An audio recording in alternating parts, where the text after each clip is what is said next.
Hey guys, this is Chris from Empire Bricks and I'm back with a brand new LEGO Star Wars MOC review.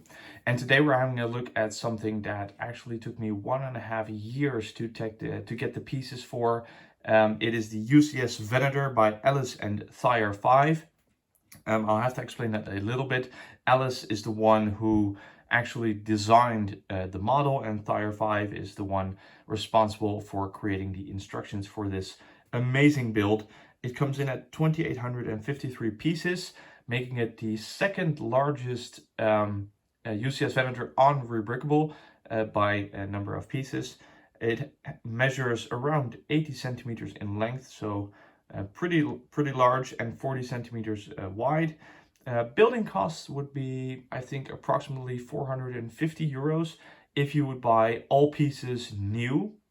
However, it's really hard to indicate this number because I used quite a number of pieces from my personal collection. So let's dive into this amazing build and start with the looks. As you can see, it's really large. The length itself would fill like most smaller coffee tables, and it's actually significantly larger than the Star Destroyer models, whether it be Empire or First Order or the actual Venator set from LEGO itself. So it actually makes for a really nice display piece. And comparing it in length, I think it would be almost the same as the UCS Millennium Falcon from LEGO. So there is a lot of gray in a build like this. You're going to see that straight off the bat, but that makes all the other details pop even more. So just having a look, you can see that the red detailing, the insignia and the stripes are, in my opinion, they are on the exact right places. They look great, done in the right way. Also, the hexagonal indents for the guns are just really nice. There's some small Greebling over here, which if you would look up pieces of pictures of a Venator, you will actually see those indents as well. And the small gap over here, and this, everything just seems really in proportion. Just giving an example, the official Venator set from LEGO itself seems a little bit like it's too fat. It's really high and wide. Now I can imagine because it's an older set, so that's not a really big problem, but this one looks just right, and I'm really happy with how that turned out. So there is some remarkable details on this. Let's start with the Greebling on this thing. Greebling is of course a very important part of many builds, but especially for the Venator, where the side of the build should be filled with Greebling, I think this turned out really well.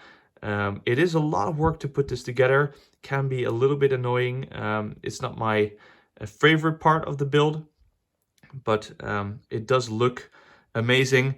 And you have these hanger bays, which really look convincing, with the black shadow behind it, making it really look like there could be, you know, miniature ships flying out. So having a look at the guns, these are a little bit disappointing in both, I guess, looks and function. You can see that these are made up of the older, I guess, wrench pieces they are. And they are still in the older dark gray color, making them stand out a little bit. I don't mind the color difference that much, but they are not that, you know, well attached to the studs that they are on. So it's, you can move them, but they'll easily come off. The color difference is something I can live with. Having, you know, bought, I think, 1,500 of the 2,800 plus pieces, you get them from several Brickling stores, and you start to notice small color differences between the batches. So for example, here with the dark red, you can see that there's some significant color differences. And also, for example, here, this 1x3 tile is a little bit different from the other colors. So that's just what you get when you buy large amounts from different sellers.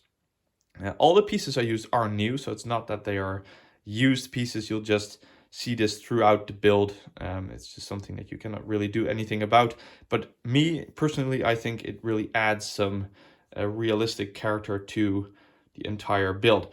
So let's flip it around for a second. Have a look at the, I guess, the back of it. I'm gonna turn this so we can have a better look at the engines, because that is actually one of the details. This is the money shot, I guess. It just looks really well put together. There's some larger engines over here, some smaller ones. The techniques used for them, I guess they're quite common by now, because there's of course many models of the Venator available when you're looking at mock instructions, but still it looks really good. The lower two ones, these two are, you know, a little bit heavy, so they tend to sag a little bit. This would be their natural position, but you can see that as soon as I drop it, it'll just, you know, lower a little bit. But because they're so long, it doesn't really, you know, stand out that much that they're dropping a bit. So that's pretty much fine. I think the designer did a really good job in covering up the, I guess, the gaps. I mean, there's some gaps over here. You can actually look into the model very well, but because there's so much shadow from under and above, you know, your brain just fills it in with Greebling. I guess it's not something that is really annoying. And like you saw on the side just a minute ago, the gaps over there are actually very, very acceptable. Even looking at where the wings attach, because these sides are like one entire build, you can see that they attach pretty well. There's a small gap. Here are some modified plates with a bracket in between, so that's like the maximum amount of space. But looking from any other angle, it just, that works out totally fine. There's even a stand included in the design, so it's over there. It's hard to see from underneath, but yeah, it looks really good. It's really sturdy. I'll come back to how the build and the sturdiness are in a second. Just turning this around again, having to take a look from the other side so you can see all the details. There are some gaps, like you can see over here. This is very hard to, you know, get rid of. The wings, though, they attach pretty well. There are some really unique building techniques for attaching those wings. It's kind of hard to get them on, but once they're on, they just fit perfectly. So the build itself, it was an absolute blast to build this. I had so much fun. Normally, you know, even with the modern actual Lego sets, I have the feeling that there is so much technique that you have to get through with a lot of pins and, I don't know, annoying building techniques that kind of takes away of the experience. In this case, it's so large and you make progress so fast because of the lower piece count. It's really fun to build, and that is a big plus for me personally. Also, I have no experience with the other UCS Venators, but I have built quite a few Lego Star Wars MOCs by now, also designed by other people. And in my experience, sturdiness is something that is not always the best, but for this build, I think it's really good. You could actually, you know, just put your hands underneath the model and lift it up. I wouldn't recommend doing that with any Lego set, but it's possible. It won't break down on you, and most of the stuff is pretty well put together. And because of the lower piece count, it's actually, you know, if it breaks, it's not too hard to put together again. There's not so much on the inside. It's quite hollow, although it's still pretty heavy. So great build. It looks amazing. Let's go to the price, 450 euros. But like I said, I think, you know, I used a lot of my own pieces, which I already had, you know, lowering the price. I think a lot of people can do that, especially if you are willing to like take apart maybe one of your Lego set starters, so the Imperial or First Order ones. You could take a lot of the plates off it and start with that as a beginning. But this is a somewhat dated design, and I think there is some piece choices that could actually, if you change them around a bit, you could, you know, save a lot of money. So for example, the cannons over here each use 2 of those old dark gray wrenches, so that makes 8 on each side, 16 in total. Getting those in a decent condition was putting down, I think, €1.50 or €1.60 each. So you know, you could easily knock off like 20 or 30 bucks, including shipping, with you know, just replacing the guns. And that is just one of the examples that uses some more expensive pieces. On the inside, there's a lot of Technic. it is a little bit harder to get those, or more expensive to get those in light bluish gray or dark bluish gray. But there's actually quite a few pieces inside that you don't really need to get in that color because you don't see them anyway. So you could go through your part collection and see if you can find them in blue or red. It doesn't really matter because the inner structure is barely visible from the outside. Only if you like peek through the gaps over here, you'll be able to see those. So those are some improvements.